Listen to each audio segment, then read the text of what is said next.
On this week's episode of the Peach Live podcast, we are joined by Jarrod Tocci. Come along as we talk about his new Jeep Gladiator overland rig and some sneak peeks for his channel. Join us each week as we talk to inspiring and creative individuals and learn just how big tiny living can really be.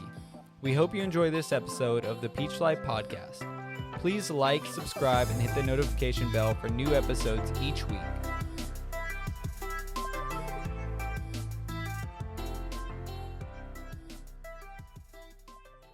Awesome. Well, I mean, let's start right away with what you're going with right now. Right now, you're working on custom kind of overland rig. I think it's kind of cool too, because one of the things I was thinking this month was I was like, I want a van builder. I want somebody that's building vans. I think there's a lot of questions I have that I'd like to know. And then at the same time, I really wanted somebody that had built an overland rig on this month. Well, I sold my van back in July of 2020, and it was right at obviously kind of a few months into this whole shit that we're going through. And I decided to make the jump because I wanted to settle down somewhere, right? And then I wanted to build a container home, and that's still on my list of things that I want to do. Like, I'm definitely going to do a container home sometime in the future, whether it's 2021, 2, 3, doesn't know. But I started looking into land and developing land, and then I went to banks, and banks laughed at me because I make enough, but they wanted like multiple years of 1099s or taxes, and because I'm self-employed. So they didn't like me at all. So then I was like, well, I'm gonna have to pay for everything cash, is what it came down to. During that whole process, I knew I wanted to, as I was settling down, I didn't want to get another van right away. And a childhood like dream of mine was to have a Jeep Wrangler. And I love Jeep Wranglers, and I think they're the perfect 4-season vehicle. oh yeah. You got the tops off in the summertime, and you 4x4, snow, winter, all day long. So I wanted a pickup truck though as well.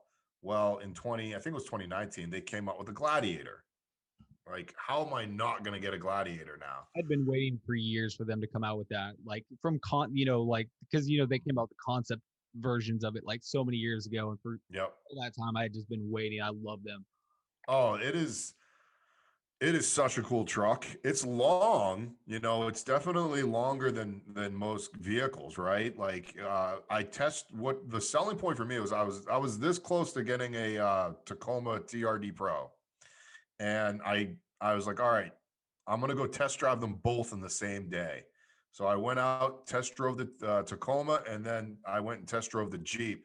And that's actually what sold me. I didn't like how the Tacomas drove, which is funny. And that surprised me. It surprised me too. And I really thought I was dead set on Tacomas. And then I drove the Jeep, and I was like, this is a truck. Like, I felt like I was driving a Jeep, and I felt like I was driving a truck. With the Tacoma, I felt like I was driving a Camry, and I didn't like that. So I was like, you know what? I got to go with the Gladiator. So glad I did. And then I actually had this plan. I sold my van in July. I had this plan probably back in January, of the year, during I had my van. I knew all of this was going to happen. Now, I don't voice that to my audience because, when I say something like that, they want it tomorrow instead of like me knowing that it's going to be a while. Yeah. My original plan was to actually be in my van for another year and then do all of this. Okay. With everything that happened, I was like, I'm not going to be able to enjoy van life to its fullest. Now, obviously things happened and things changed, and I could have, but I was like, this whole pandemic and COVID expedited everything that I was planning on doing anyways. So I decided to sell, and then I was like, I'm going to build an overlanding rig. And originally I was just going to do something really simple, rooftop tent. I contacted a couple different companies I wanted to not work with. I was just going to buy their product and I didn't like any of them that I was looking at. And then one of them I liked the most, they told me that it was a 6-month backlog and they weren't even going to take orders.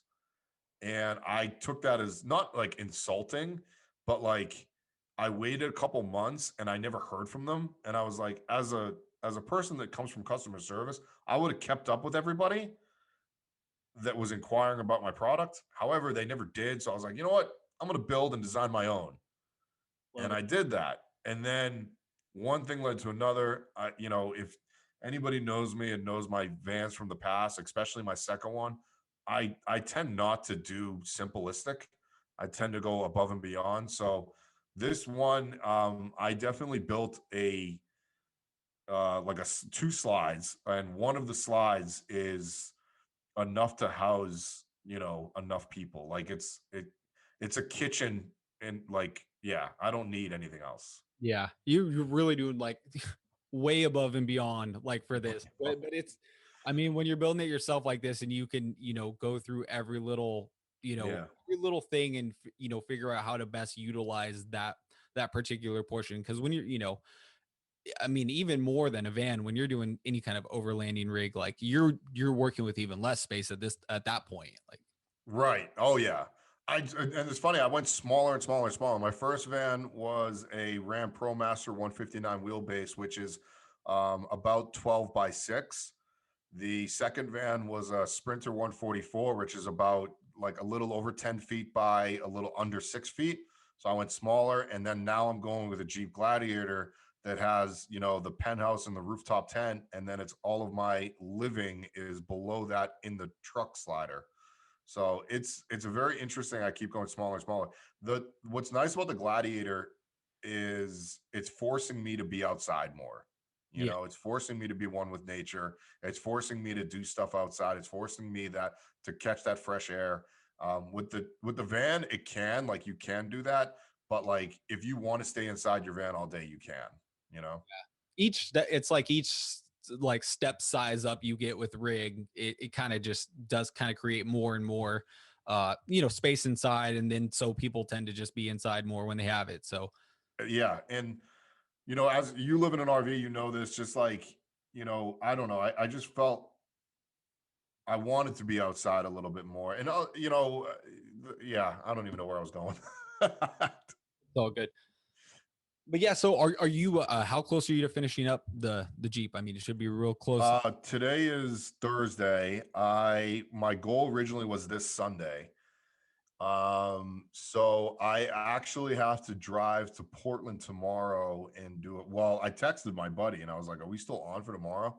But I have to drive to Portland, which is 3.5 hours from where I am right now, do a video with him because he's delivering a van, a really nice van. And he called me around 11 noon today. And he's like, "Hey, do you want to drive to Portland and do this video?" And I was like, "Oh, damn it." So I'm taking tomorrow off. So it's probably going to be done by Monday or Tuesday. Okay. And I plan to have it mounted inside the Jeep the latest Thursday because I'm leaving Sunday. Where's the maiden trip? So I'm headed up to Seattle. I haven't announced this on my YouTube, so I don't care if I do it here, but I'm headed up to Seattle to do a video with a company called Cabana. Okay. And they do van rentals, but it's more for like hotels on wheels. Okay, nice. And a very cool company, very cool concept. And I'm really excited to just kind of check them out. They no just I don't hide anything. They gave me a couple free nights, and I'm gonna test it out. I think I'm a pretty proficient at stealth parking. So um I'm gonna stealth park in the city of Seattle in their van, and yeah, I'm gonna kind of document that whole trip. So as I'm going up there, I'm probably gonna stay on the eastern side of the Cascades. So I'm in Bend, Oregon. I'm gonna drive north up into Washington. My buddy Christian and I, and possibly another friend of ours, Samantha, we're gonna all camp out somewhere in the middle of Washington, in between Bend and Seattle, and Okay. then we'll camp for like 2 nights, and then I Samantha might come with me to Seattle, and Christian has to come back and go to work. So that's the plan right now. Nice. Well, that'd be a good, like, first kind of test run of it. Yeah. Because it's like anything you build. You after you get it out, you find all the little things that work or can be adjusted, be tweaked a little bit. Not only that, I hope it stays together. Like, Yeah, I'm interested in the quick connect system for the water. Like it's actually really easy. It's yeah, super easy. that was an interesting concept when we were talking about it. I was like, man, I'm surprised it's not more common. Yeah, so the water is interesting because that was probably it was one of those things that like I started building and I didn't have it figured out. I take that back. That's probably a solid 60% of everything I did not have planned out. Or excuse me, I take that back. 40% of it it was not planned. 60% was planned. Okay. I knew the general design and everything I wanted. I didn't know how the electrical was all going to work. I didn't know how the water was all going to work. So that was kind of like in the moment trial and error. I love when people ask me, why can't you release plans on this or how to do that? It's like, because I don't freaking know. That's why I haven't done it yet. And I have to physically do it for me to make the plans of it all. I did the same thing with my vans. I built my vans as I went. I had the general layout on a SketchUp. But you change so much in the process of building. I know that you and I talked about building your studio. It's like, how many things did you change like in a moment's notice? If I showed you the original plans that I had like purchased, and then what it looks like now, you'd be like, well, the general shape is there. Everything else is different. And that's so funny. And I'm glad you said that because like everybody asks me to do, because I have an architectural background. I have an architectural engineering background. So I am trained in CAD and that kind of stuff. And they're like, hey, can I pay you for plans? And I'm like, I'm gonna give you a general, do not follow, the actual measurements. I'm just gonna give you the general look of it. Like a layout plan. Yeah. And I was like, I'll do that all day for you. And that's why I was like, I'll charge you a couple $100 because it's not going to take me that long to do. And they're like, no, I want this. I want dimensions. No, I can't do it because you're going to change so much. And with a small micro inch here, inch there, 17 other things change. So I'm getting a little passionate. So No, I'm no talking a problem. little People don't intensely. realize that and I've talked to some people about that too. And that's the difference, like between, especially I've talked to a lot of bus builds and then van builds, is between the two, you have a lot, like with the bus, you have a lot of freedom. You can Yep. really kind of freely customize it as you go. But those vans are you're like you said, every inch of space that you move, something else has to adjust. So yeah. And it's funny, you brought up a good point with, um, a bus compared to a van, you have a lot more room for error, right? I actually felt that when I started working with aluminum, which is what I started working with the Jeep, the 80/20 or extruded. People call it all different stuff. I haven't worked with extruded aluminum before. I feel that wood is way more forgiving than, extruded aluminum. You have to be spot on. You can't be an eighth of an inch off or a quarter of an inch off. With wood, it's like, whatever. I'll just, I'll use some caulking or I'll use some whatever, like Sikaflex or sealant or something like that to kind of fix my mistake, which isn't really a big a mistake. You can't do that with aluminum. You have to be absolutely correct with it. Yeah, and I wouldn't want to see, especially first timers doing that kind of stuff. I mean, with you, imagine you've done, after you do a few things, you kind of get a little more experience each time, and Yeah. I mean, that's why so well, I'll actually go back to the water thing first. But I will say, had two slides. I built the simpler of the two slides first to get used to the aluminum. And then the second slide, I was like, okay, I know exactly how this thing works. And it's funny, I think my first slide turned out better. But um, the quick connects, I had, I bought Rotopex, which are those like everybody uses them in overlanding. It's those things that like you see attached onto the back of the rigs, like over like they're really cool. They're called Rotopex, Rotopax, I think. Anyways, I bought like a bunch of those, like 3 of them, and it turns out I'm not even going to use them. But I was originally going to have my design originally had the water attached to the slider. Now I'm like, why am I doing that? So I went out and bought, I should show them to you, but they're like big military plastic jugs, like Yeah. 5 gallons, or 20 liters is what they say on them. And all I did was, it's the simple way to do it. If anybody wants to do this for a van, like you just run a tube into the container itself. And I bought these quick connect plastic pieces online for like $10 or something. And you drill a hole through the cap of the container, and then the quick connect, they just connect that way. That's super easy. And then you just run a tube, into your sink and call it a day. It's genius. It really is. Thank you. So now I can put that water jug on the ground, and when I'm moving or I'm packing up my camp, I can just throw it into the back of the truck, or I can throw it into the bed of the truck. It doesn't matter. And then that also, if I go out into winter camping, because I wanted to keep in mind that I am going to winter camp. Like I want to be out in freezing temperatures. I know it sounds stupid, but like I'm going to be cold, and I want to make sure that my water doesn't freeze. So I wanted to make sure that like it's portable where I can not have it frozen, and then during the day I can have water. Yeah, yeah, because you just disconnect those, and those will be like Yep. put away and put inside. So that's wow. Exactly. That's Exactly. a little design feature there. Yeah. And that's the, I guess the biggest difference you got to think about, an overlanding rig compared to a van. In a van, you don't worry about any of that stuff, and it's interesting because my buddy Christian has been building his van out the same time I've been building my Jeep out. And it's just like, I walk into his van, I'm like, hey, how come you're not doing this? And then I think to myself, because you don't have to do that. You're in a van. And I'm like, damn it. Yeah. Have you noticed any kind of maybe with vans, like any, I don't want to say mistakes, but any kind of design layouts that really tend to be better or work better than others? I get that question a lot. And I always say it's up to the person, you know.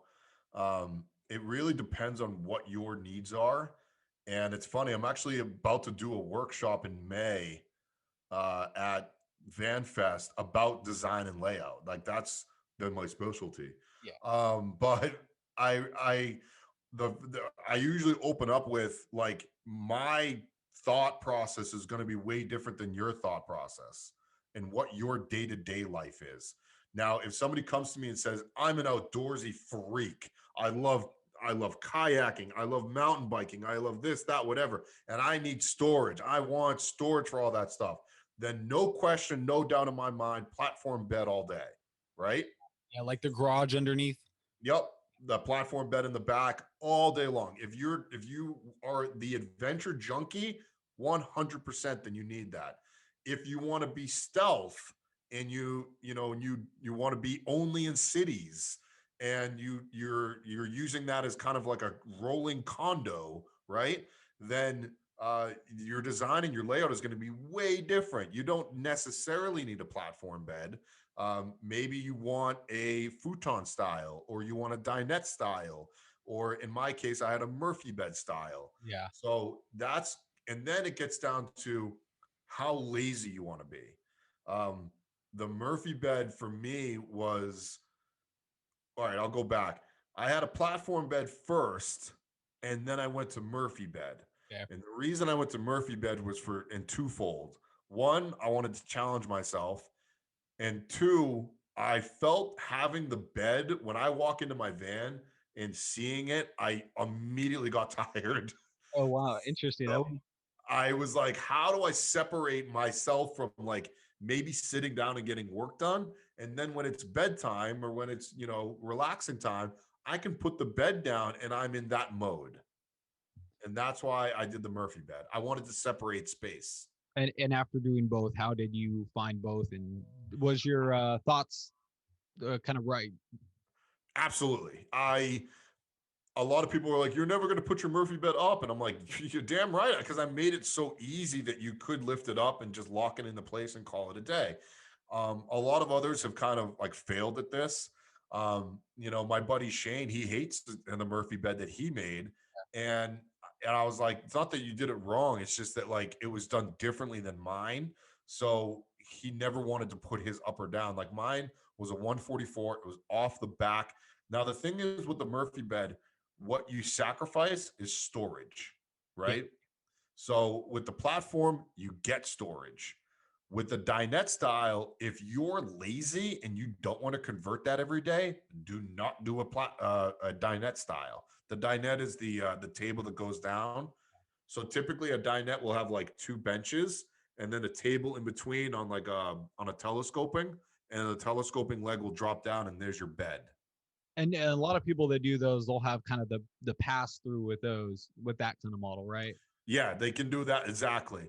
Um, Oddly enough, Christian has that in his van. That it, literally the guy that's building it right next to me, and and one of my good friends, Sydney, she has it in hers, and it's funny, she never puts it up into the dinette style. So that's why I was saying, like, if you are not lazy, but if you're just like unmotivated to make it into a table every day, you're not going to do it. It's just plain and simple. Like, you know. And then for people that too that really need to have like a desk, like an actual work area, I mean, that's, I imagine that's harder if people are trying to do it on, the bed all day. Exactly. Like some people always say they love working in bed, but for me, it's like make sure that I can't be too comfortable when I'm working, right? Because then I feel like I'm not productive. Now, that's the thing. What I was saying earlier is everybody is different, right? So it's like maybe, you know, Joe or Katie over here, they love working in bed, so they may strive doing that, they may thrive, whatever, making working in their bed and getting stuff done on a computer. Like I just can't do it. That's just me though. Yeah. And everybody's got you can do a different build for everybody. I mean, I love the difference. I love that with tiny living, I see people with like 8 kids in a huge RV and down Yeah, down yeah, to basically like a small overlanding rig. You can really do anything in between and still be, essentially tiny living. yeah, absolutely. I do love that. I mean, I think the most I saw in one vehicle, they had four with a fifth on the way, so they had 5 kids plus 2 adults, so 7 total. And yeah, there's some crazy, like, just huge families out there. They're traveling full time. I mean, Yeah. we have three of us, and I'm like, that's enough in any tiny. Oh, I didn't even know you had 3. Yeah, we have a daughter. She's 7. Oh, wow. And you have a tiny home or you have just the RV? So we have the RV and then this, which is like 10 by 12. Let's see, we're about to, well, this won't be in the podcast. I'll cut this one out, but we're about Yeah. to close on some property, 25 Nice. acres up in Northern California. So our whole goal with building this was once we close on the property, we get to, we'll pull the RV and we'll have this thing kind of low bedded up on as we into place as we build. It's funny. I was looking at land like that, and I did find it's better to do a seller financing for, many reasons. Yeah. But I'm not looking for a crap ton of land like you are. And I originally, and we could talk about this in the podcast, but I was originally going to do one thing, and I still have plans to do it. But everybody that I have talked to of recent, I feel are getting land and doing the tiny home development. Like, how old are you again? 32. 32. If you remember, I've been in van life for over 4 years now, and or am I 5 now? I don't even know. And when I started, it was nothing, right? It was barely in its infancy stages, and now it's kind of skyrocketed into what it is. And I feel like tiny homes they were there back in like the mid 2000s, late 2000s into the teens, and I think we're about to get a massive jump again Oh into yeah. the tiny home community development. Yeah, I think they're going to start popping up all over the place. I think that, I mean, a lot of it just comes down to regulations, building regulations. A lot of places, every county has, some different minimum square footage that you have, which is unfortunate that a lot of them are like 600 to 700 square foot, which, yeah, you can still build essentially a tiny home, but I mean, it gets a lot more complicated. It's just, and that's the other thing that I can't wait to talk to, the audience about, because it's like people don't realize that you have to look at all these zoning requirements and, county requirements even before you purchase land, because you may buy, like I was looking in Portland, you may buy something in Portland and then realize you can only have one dwelling unit. Yeah. There's so many different like regulations that like, yeah, before buying any land, it's like I've seen so many people, get kind of screwed over and Yep. you know, So then that's why I'm not changing my direction, but I'm also doing it because I like doing things different, and I'm that kind of an asshole. I will be doing something way different, because I have I probably have like 6 friends right now that are all buying land and just going to be doing tiny home communities, and I'm hats off. I want to do that myself. However, I don't want to be following everybody else's footsteps. So I obviously am coming up with something different. And I will tell everybody on the podcast what my ideas are, but I'm still years away from it happening. Yeah, it's hard to ever, even like we were talking, it's hard to ever, you never want to give away too much too soon. And like, like you've talked about people's expectations the second you say something. Yeah, I'd love to talk about comedy and your kind of journey into that. I love comedy, and so I think that's pretty interesting and a great idea. I mean, for anybody out there that knows what or even if you like podcasts that talk, for comedians, you kind of get what the life is like. You get, how it can be. So I imagine for getting a van, it's having something you can live with on the road. That's amazing. That's kind of a perfect for that lifestyle. Yeah, I mean, I'll can say on your podcast, I don't care, because it's not my channel. um, it's funny. I was just talking to a buddy of mine the other day, and we were talking about me doing another van. And my close friends, the people that I talk to on a daily basis, or even a weekly basis, know a lot of my personal goals and dreams and aspirations, right? So I was talking to him about doing another van, and like when it comes time, because mostly it's Christian, the guy that's here, and he's just like, dude, if you did this in the back of a Jeep, I want to see what your next van is going to be like. And I'm like, yeah, I don't know, man. I don't know if I want to do another van, because it's like I'm not sleeping. I'm not, like, it's very unhealthy for me. And now I'm getting towards the end, and I'm like, I kind of want to do another van.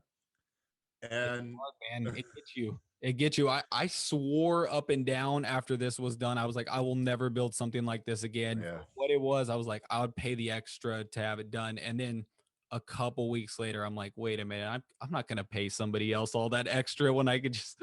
So I get it, man. yeah. So I think the next van that I do, and I've talked about this to my friends, is I'll probably do some sort of like a traveling hotel on wheels, where it will literally cater to my comedy. And that's only if my comedy starts doing well and I can start making any type of money off of that industry. Um, Obviously, with things that's been happening, it's kind of on the back burner. It has been. But that is going to be changing in the very near future. I'm making arrangements for it to change in my own personal future. But it all started with, as I was actually a valet attendant. I was a valet attendant. I've been a valet since I was 17. Okay. And I did it in Boston through college. I made so much money, it wasn't even funny. Well, like we're talking like, and I don't want to say like stripper money, but it's all over TikTok right now, so I can say that. But like stripper money, I was making hand over fist money in Boston. Went to Las Vegas.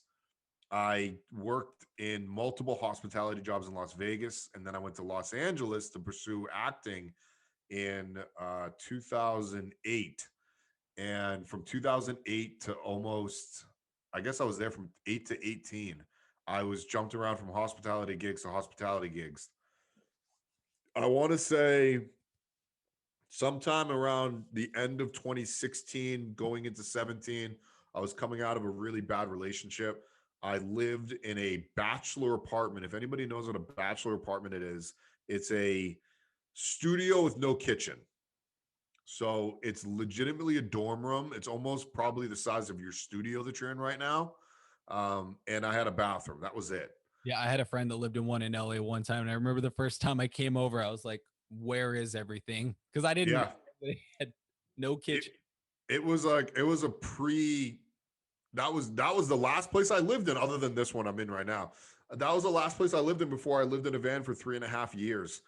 And it kind of like people always said it got me ready for van life. And I didn't know it at the time, but yeah, I guess it did. Um, I was working as a valet attendant during that time. I was miserable. I hated my life. I was unhappy with all of the um acting stuff that I was doing, and I wasn't doing much with stand up. I talked a big game, but I wasn't doing much. And I went down to San Diego. I drove down to San Diego to go watch a Red Sox play the Padres. And I'm from Boston. I'm a huge Red Sox fan.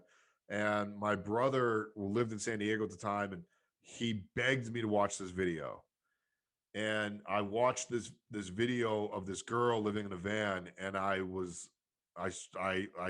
be honest, I started crying. Wow. And I was like, that's what I need to do. And I didn't know why, I didn't know how, but I just knew I needed to do that. And then I called my dad the next day, and I was like, is this possible? And he's like, fuck yeah, it's possible.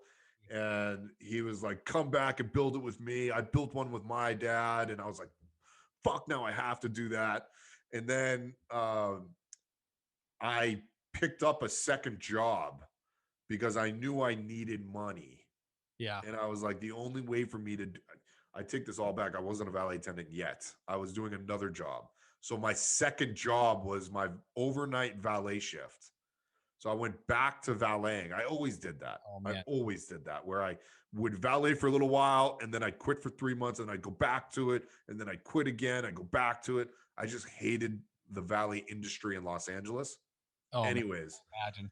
the second job that I took on, because I needed money to do this project, I estimated that I could save up for 6 months. And I was like, all right, I'm going to work during the day. I was a manager of a company called yummy.com, where we do food delivery service. And it's pretty much just for lazy people sitting at home. We're not like Uber Eats or Postmates. It was legitimately like a store, like a Trader Joe's or like a Whole Foods. We went shopping for you in the store, and then we had drivers deliver you the food. Wow. Yeah. The ultimate laziness.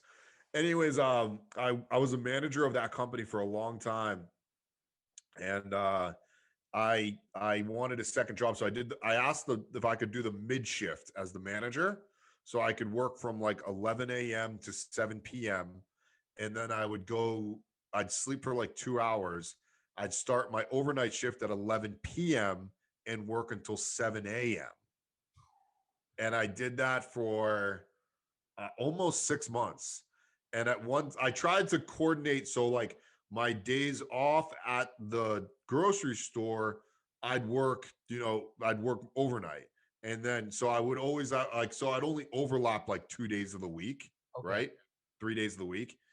And I wouldn't be extremely exhausted. And I did that for like 6 months, like I said. And yeah, I just eventually just quit and drove cross country and built out my van. It was, and oh, the whole reason all this was the comedy thing. Yeah. So during that process, I kind of was like, okay, if I want to take comedy seriously, I need to do this life so I can lower my expenses, was my goal, right? And then I was like, okay, in Los Angeles, anybody who lives in Los Angeles or knows Los Angeles, to get from like Santa Monica to Hollywood is like an hour and a half, It's terrible. right? And my thought process was like, okay, well, if I want to do a mic, or if I want to do a set up in the valley or whatever it may be, I've got this van. I can park here, and then I could do a set, and then I could go to a different location. I can maybe wake up for work the next day or something along those lines. That's where my mentality was. So I could take this van and kind of plot myself all over the city of Los Angeles. Well, that was not the case. I finished the van in 12 weeks, drove back to Los Angeles, and I fell back into my same old routine. And about 6 months into it, I just said, let me try this YouTube thing.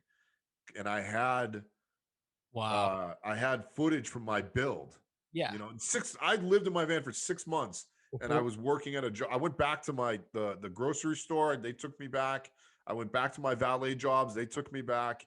And 6 months I sat on that footage, and I taught myself how to do Premiere Pro. I watched tutorials. I watched a lot of YouTube. And my buddy is a YouTuber, and he kind of made it, he showed me the way, right? And because it's one of those things, you don't understand $1 million exists until you see it with your own eyes. I didn't know that people would watch people on YouTube until I saw it with my own eyes. And I met with a couple people that were famous, not famous, but like successful YouTubers. And yeah, and then I taught myself how to edit, and I released the video on my brother's birthday in 2018, and that was my first video, and it was also my most successful video to this date. Really? Yeah, it's got like 2.2 million on it. Man, it's just crazy that 6 month you're just having it sit there. And I felt like that's kind of how we felt too, was that, when we built this, we recorded it all and we just still have it sitting there. We're still, we're working on getting it out now. But, once we started the podcast, I didn't realize that was going to take off the way it has, and then that I'd get the response from people that the way we have. So it's been like kind of a whirlwind just managing that. Like from the first video I recorded, I don't even think I knew how to edit on Final Cut Pro. Like I think I had to buy Final Cut Pro to figure out how to use it, just to start trying to edit. So yeah, in all this, it's just, just trying to figure it out one step at a time. It's and then once you learn it, you're like, oh, why did I waste so much time? But things happen the way that they're supposed to. That old saying, it's things, it's a reason. Obviously everything has a reason or whatever. And I'm glad that it happened when it did for me, and I'm glad I sat on that for 6 months. I mean, I don't like I got 1 million views on that first video in 3 months. Wow. And it's been obviously trickling since. Every now and again I'll get a comment on that very first video I did, but yeah, I mean, I've got 370 80 videos now. That's one thing, you put out content. Like even for having your channel for just even like 3 years, like that's a ridiculous amount of videos that you have on it. I do. So the first year I had a goal. I said, okay, I want to do I first started with one every 10 days was my goal. And so it's 3 a month, which is not hard. Okay. And I had a list of all the videos that I wanted to do right when I started. And there's always that trick to podcasting too. It's like, don't put your first podcast out until you have 5 podcasts recorded, right? Yes. And then same thing with YouTube. Now, the thing is with like a vlogger, which is what I do, is I'm in the moment. So I had a plan of every video, right? I didn't have them recorded. I just had them planned. And it's funny, training for YouTube, I actually never watched like van life channels. I never did. Oh. I actually watched the style of videos of the people I wanted to emulate. Not the people, but like that style. Yeah. So I watched a lot of vloggers, believe it or not. Okay, how are they vlogging? How are they interacting? How are they interacting with the camera? How are they doing this? How are they doing that? How are they editing? Is it rough cuts? Is it this, that, whatever? And you kind of like, you build your own way doing it that way. I guess the best analogy I can give is like, did you ever play a sport or an instrument growing up, Josh? Yeah. Basketball, soccer. There you go. So basketball. Did you learn, like, the first person to taught you how to play basketball was either a parent or somebody like a figure of that like person, right? That taught you how to shoot, right? And then you go into middle school and that person teaches you. And then maybe you play like a summer league or a winter league. And then you play like then you have a coach there, and then you have a coach in high school. You have like JV coach, you have varsity coach, you have a freshman, whatever. And then if you get good enough, you call it, etc. My point is you learn to play basketball or sport from multiple coaches. And these coaches, then you take all of what you've been taught and kind of form your own game out of it. Yeah. And that's kind of the same thing with YouTube or podcasting and all that shit. So that's I just fell off my chair. That's Good. I don't want to like I don't know if I'm trying to give advice or if I'm just trying to give people my like ideology behind it. But yeah, that's I love pretty it. much what My story, analogies, anything. It's all, it's all good, man. Yeah. So now with like, so if you were Josh, if you and I were friends back in 2019, I would have told you, okay, 2020, this is the year I'm going to focus on comedy and I'm going to start I'm going to finally get back into it because for the first 2 years, excuse me, for the first 2 years of van life, I was growing my YouTube channel because it was doing well. Why would you stop something that's not doing well? Yeah. And I always take like pages out of certain people's books. So I took a page out of Gary Vee's book where he tells you if you are doing social media, focus on one social media and then run with that, So if your podcast is doing well, kind of just focus on that. Maybe do some YouTube stuff, right? But your focus, your main thing is podcast, man. You're killing it. And so for me, it was like, okay, Instagram, it's okay, but YouTube is where I'm killing it, Really?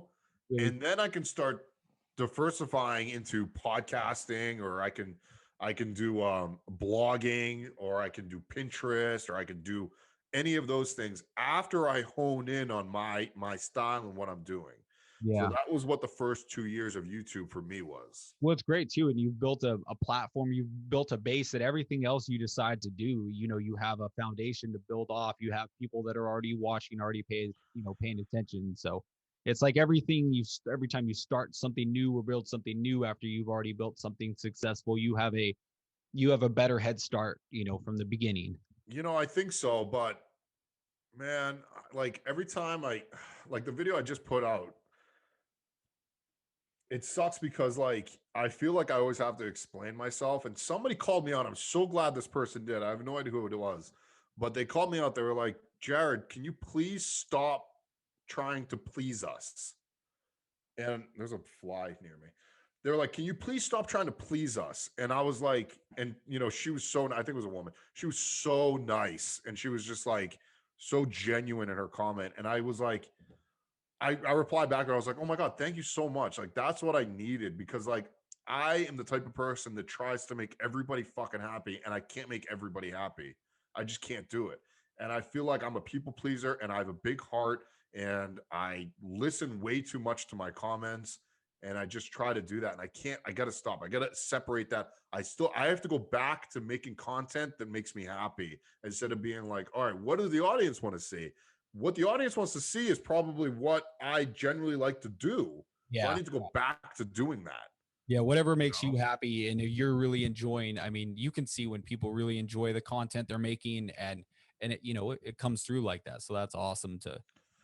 And so it's not that I forgot where I came from, but I need to go back let's go back to basics. Let me remember when I was back in 2018 and I was building, or I was doing random videos about the van life, the lifestyle. And it's funny, I barely did videos on my van. I was doing it all about around outside the van or doing whatever. And that's what I want to get back into is that kind of life. And then I want to incorporate my comedy into it. So I was saying to you, if you knew me, like 2020 was my year. I'm going to focus on it. And I actually was in Southern California on the beaches of San Diego for like 5 months. So in March, I was like, all right, I need to go back up to Portland and I'm going to use Portland as like a home base. And I'm going to start hit the stages there because I didn't want to do the comedy in Los Angeles. Okay. I didn't want to fight that rat race in Los Angeles. You're a very small comedian in a very large pool, I guess, right? And with my platform, I can do things other places. So I was like, all right, I'm gonna go to Portland. Let's do this. as I'm driving to freaking Portland, because I spent like a week on the road. Yeah, this small little thing called COVID hit us all, and shut everything down. So at that moment, I was like, "What am I going to do about my comedy?" And that's when I shut down, and I had to just stop. So 2021, I'm going back into it. That's what it is. Yeah. You know, God willing, unless something happens again, which I really hope it doesn't. But I'm actually going to be relocating, which I haven't announced yet, and I just did on your podcast. Been at it, but and I think I even have a hint now. But Where am I going? Oh, I don't want to say Colorado. Actually, no. Did I tell you that? No, you didn't. On one of them, someone said that, and you were like, I don't know, maybe. Yeah, I have two cities in mind. When I made the decision, I forget when it was. It was probably like, I want to say like mid-January. I turned to a couple friends of mine and I said, I want to get back into entertainment. I miss it. I miss the stage and I want to get back into entertainment. I've always wanted to. And I said, let's do this. And they were excited for me. And they said, okay, what do you need to do? And I said, okay, well, I'm gonna relocate to a city that has great stand-up. Yeah, this is where I'm trying to guess now. Now I'm going like, okay, like that's now You were right on one of them. My obvious guess is to say Austin, but that's almost obvious to guess right now. You know, it's funny. A lot of people have said Austin. So this was the list of cities that I kind of compiled, that I was just like, all right, let me take a look at all these cities. And here's my checkbox. I'll give you what I want out of the city, and then I'll give you the list of cities and you can pick. So what I want is adventure and travel. Okay. I want, I guess, like a central location. I want a city, obviously. I need a city. I need access to really good open mics, and that I can practice and I can kind of get into that. And I want to be able to get to places within a day drive that I can not only adventure, but I can do like shows at. So I can either sleep in that city or even drive back home if I'm crazy enough. And climate, I'd rather not be. I'm weird like this. I'd rather be near a lake and a mountain than an ocean. I'll put it that way. Yeah, that's my personality too, for sure. Okay. My guess is Denver there. I mean, that's just the guess that it's a big enough city. I think you could, and I don't know, I'm pretty good with geography, but I'm thinking you could probably get to Seattle, Portland, Sacramento, Texas, most places within a full day, but like a full day. Now that's not all right. That's not driving back at night. That's like within a 24-hour gap, you could get to those places. I'll tell you what, I might leave off the city that I am very much leaning towards. And this is the thing, like my buddy Christian doesn't want me to share the city that I'm very leaning towards, only because he's like, you're gonna throw a shit ton of people off. And so maybe I'll leave that one off, and then I'll tell you, and we can put it in if you want. But what on my list was Boise, okay, Bellingham, Washington, because I've got Vancouver and Seattle. Boise, Bellingham, Denver, Austin, Park City, Utah, and then the one I'm not telling you. Oh wow. The one I'm not telling you is probably going to win, by the way. Is the one, yeah. Interesting. Yeah, even Park City, that's the one I wouldn't have thought of, but I actually like that. That's so it. Out of all of those, it was down to the two that I'm probably going to go with, and Denver. Denver is the other one. Okay. And when I started like digging into it, like Denver was a checking off box after box that I needed. And then oddly enough, I'm renting a house right now that's a duplex. Oddly enough, my neighbor is a massive ski bum. He's lived in Utah and he's lived in Denver. And he was like, Denver's great. However, it takes you like an hour to do any type of adventuring. Okay. And people don't think that. They probably, Denver, we'll be right up. You know what? Yeah. I got to tell you this real quick. When we moved from up here north to Palm Springs when I was like 18. It was like, oh man, LA, we're less than 2 hours away from LA. We'll go there all the time. It's no problem. No, I think like in 10 years, probably like 15 times, you know. So it's like I know what it's like when people do that. I mean, yes, very much so. It's funny, like, yeah. I thought I was going to go down to San Diego a whole bunch when I was living in LA. Nope. Yeah, that's a drive, man. It seems it's It's only 2 hours with no traffic, but the only time there's no traffic is between 1 and 3 a.m. Yeah, which no one wants to travel at that time. Yeah. So, you know, and I really like Denver a lot. I like the idea of going there, and I am here. So here's my plan, which I in my last video I said I have a plan, and I wasn't going to announce it. So I'll announce it on your podcast. Good. My plan is to actually, my lease is up on June 30th. Okay. I'm taking the summer off, or at least as of right now. Plans can change. As of right now, I'm taking the summer off, and I'm going to live full time out of the Jeep for the summer. Okay. So July and August, Jeep life. And because I designed and built my Jeep to live full time out of, I might as well take advantage of it. Waste that, yeah, for sure. You know, and I'm gonna travel, and I'm gonna enjoy, and I'm gonna just kind of live life, and I'm gonna go to events, and I'm gonna, you know, go to festivals, and I'm gonna just say fuck it. I'm gonna go if the borders open up. I'm going back to Banff, Canada. I want to go to Jasper. I want to go to Alaska. I don't know if I can do that all in the summer, but I'm gonna try. Yeah, as you can. I mean, of course, depending on what's open, what isn't.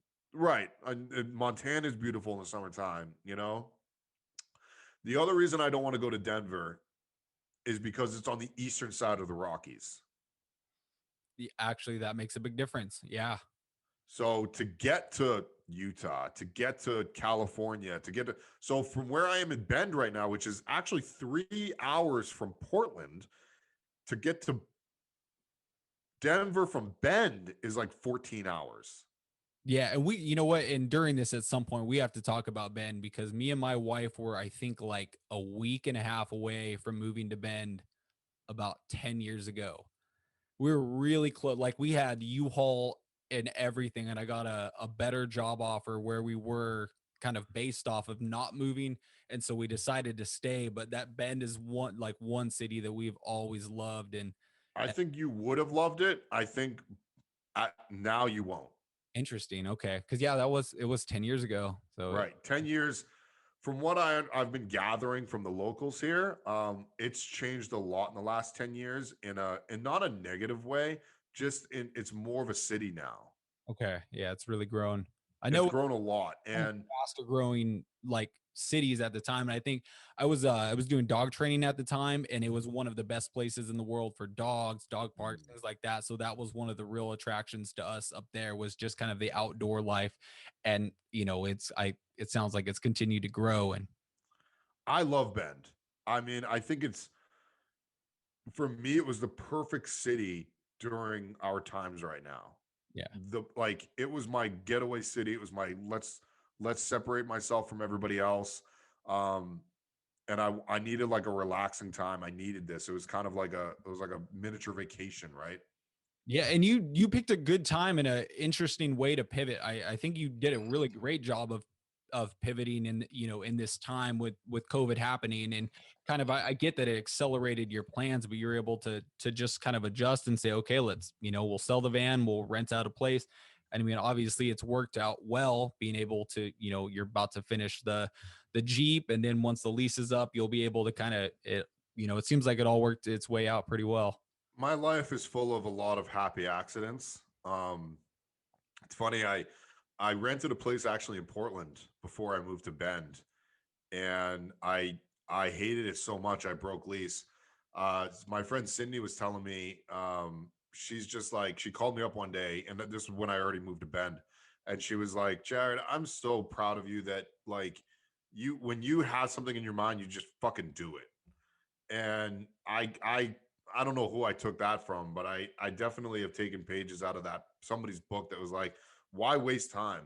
Why say like if you want to move somewhere, just go and do it. just go and do it. And it was a happy accident that so it's so funny. My Bend realtor, my Bend person that I leased off of, they told me when I signed the lease, they were like, listen, we don't like signing leases starting in the wintertime, which is when I rented. And they were like, we like to re-up our leases in the summertime because that's the hot market. So she said, hey, I'm going to give you a 6-month lease and then we'll re-sign it after a year. I was like, or after the 6 months, we'll do a year. I said, okay, I'm committing to 6 months. I'll commit to 18 months. No big deal. I'm so glad I only signed a 6-month Yeah, lease. that's going to be perfect now. Yeah. So I've got 4 months left on this lease. And I'll just tell you right now, I'm about 70-30 leaning towards the 30 is Denver. Okay. The 70 is going to throw people off. Okay. And probably you too. Cool. I used to live here. It's Las Vegas. Okay. Yeah, that's really central to all those places and a lot easier to get anywhere in the Southwest as well. It's a very underrated city, in my opinion. Okay. It is, first of all, anybody who's a climber that is listening to your podcast will tell you that it's one of the best climbing in the country. I'm not a climber, but where there's climbing, there's adventure. Yeah. There's camping. Las Vegas is in the middle of the desert. So I can go and find, Bureau land anywhere. I am a stone's throw from LA, San Diego, NorCal, Phoenix, Utah, Reno, I guess. So I can get to all those places within half a day to a day. Yeah, you really can. And because of that, the infrastructure is pretty well in and out of Vegas, and flights are really easy in and I was out. about to say the flights are everywhere. Yeah, that's actually a great for anybody that travels a lot. That's actually a good thing to think about. If it doesn't really matter and you could be wherever you want, that might be one where there's easy. And not to mention the airport is legitimately right there. It's like smack dab in the middle of the city. So it's super easy to get to. So that was another thing. Like Denver is great. And they also have a massive hub for planes, right?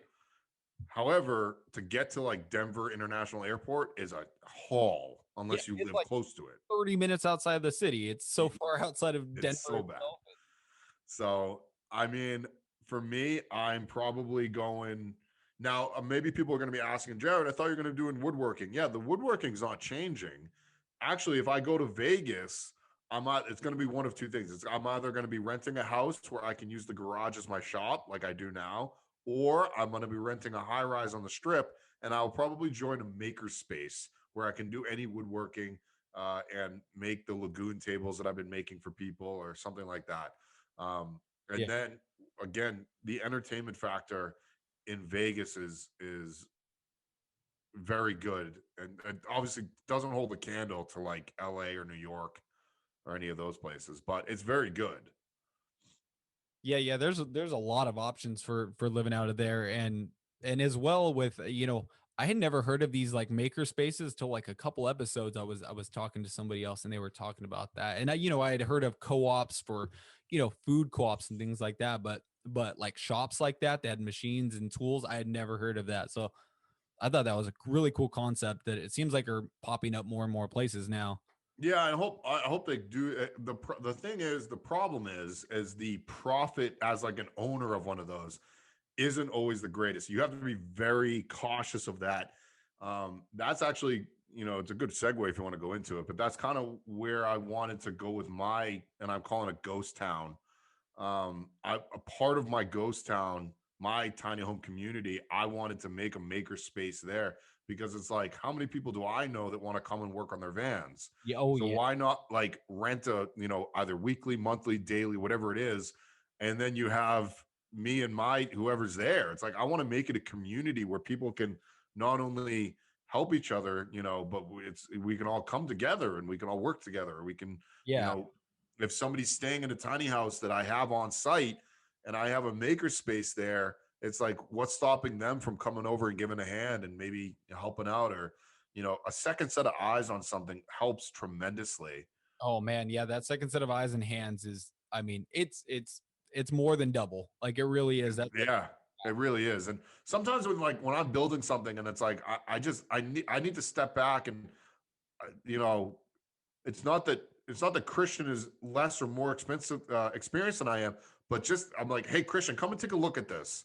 And he'll come in and he'll kind of look at it and I'll be like, all right, what do you think of this? And what do you think of that? And he'll give me his 2 cents. Sometimes I go with it and sometimes I don't. But just having that opinion will get your gears turning.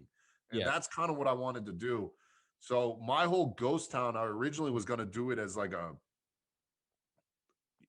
buy land, right? An acre of land, 2 acres of land, 5 acres, whatever it is, and create an RV park out of it. And I was going to make a bunch of tiny homes, and that's how you do it. No big deal. And then there was going to be like two places or one place that was going to be my docile, my place of living. However, I kind of want to still be in a cityscape, you know? So my whole idea is to actually, if I could find some sort of abandoned building, and my dream would find like a I think I know where you're going. Yep. I know exactly where you're going with that. Yep. A decommissioned either military base or silo. Firehouse. Oh, firehouse. That is even different. Actually, that's cool. Especially if you could find one of the old, like just really tall, like 6-story square, like little square box ones.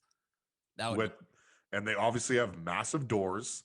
And if I can almost create not like a hotel, because that would be almost, I don't want to get into that game, but like a tiny house van community where it's a firehouse or whatever it may be, maybe even just a warehouse. That's my home in Dawson. And then like in the backyard, there's a couple tiny houses that people can rent out or whatever it may be. So that's kind of my like maybe long-term vision, but I think I'm years away from that because you and I talked about this, like just the zoning and the permits, oh my goodness, the permits alone just take an exorbitant amount of time that just isn't worth it. And then money, like it costs money to do all this. Yeah. You know? Oh, it sure is. But I do like that idea. I mean, a lot of times, especially with these creative ideas, and it kind of fits in with the entire idea of tiny living all together. And we were talking earlier about shipping container homes and different like Yep. I love recycling. I love the idea of finding something that, like that, or like you're saying, like even an old firehouse, an old abandoned building, something that has not no value, but little or lesser value. Somebody that doesn't see the potential of what, a place could be. And for somebody like you to come in with that and say like, no, I got an awesome, vision for this. Yeah. Well, I think that'll be cool. And I think that's a great area. Like you said, I mean, I don't know if I'm going to do Vegas. I just know that like I'm going to Vegas just to do the entertainment thing and do like that. I'm centrally located to everything. And, I'll probably sign a lease, for a year and I'll probably live on the strip, like I said. And why not? I'm not 40 yet. I'm still in my 30s. So I'm going to try it. And I'm single, and might as well try to enjoy it the best that I can while I can. So I haven't decided where I'm going to do that, that structure, but Denver would be a cool place because they have a lot of character in the arts district. Okay. And yeah. I was gonna say as well as knowing the idea that you have, it kind of gives you some freedom to look and try to find if you're looking for like a decommissioned fireplace, you can look out at what's available around certain areas. Yeah. Austin is another good place, Austin, Texas. The thing is like the reason I don't talk about this on my channel is because I feel like everybody wants it tomorrow. So I can't do it. I'm like, guys, I'm sorry. Yeah, well, at least here we can give people a place to give their sneak peeks and their big reveals for later, I guess. Well, I do. Jarrod, I really appreciate this, man. I hope nothing but the best for your channel. Let's stay in touch. Let's keep doing this as often as we can, man. Yeah, Josh, thank you for having me, buddy. And I definitely will do it again. I'd love to be back. Thank you. Dude, I appreciate it so much.